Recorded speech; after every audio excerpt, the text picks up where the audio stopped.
All right, this one might surprise you.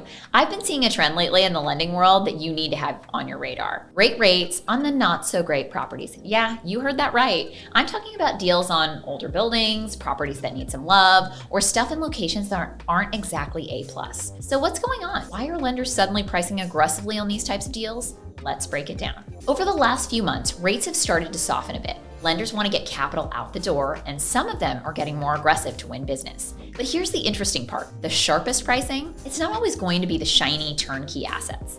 In some cases, the best rates are showing up on the ugliest properties. Why? Because lenders are looking at the long game. If they trust the sponsor, if the fundamentals make sense, and if there's a real plan in place, they're willing to get creative. So let's talk about the kind of deals we're seeing qualify. We're not talking about war zones or properties falling over. It's more like C-class properties with deferred maintenance, buildings in average but upcoming areas, older units that need updating, maybe bad layouts or outdated amenities. They're not trophy assets, but with the right strategy, there's opportunity. So why now? Here's what's driving the shift. There are fewer perfect deals in the pipeline. Lenders are chasing volume, especially before mid-year. Private and bridge lenders are fighting hard on rate, and many of these deals are short-term plays with a 12 to 36 month repositioning or refi timeline. The result? You might be able to lock in a great rate on a not so great property. And that's a shift worth paying attention to. Let's bring it home to San Diego for a sec. We're seeing this trend show up here too, especially in neighborhoods right outside the core.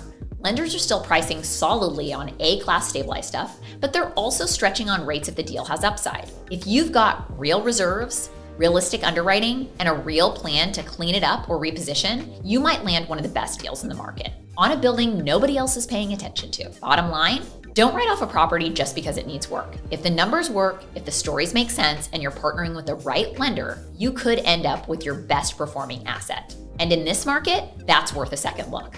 So if there's a deal you're looking at and wondering, is this financeable? Is this the right time? Could this actually pencil? Let's talk it through. You know where to find me.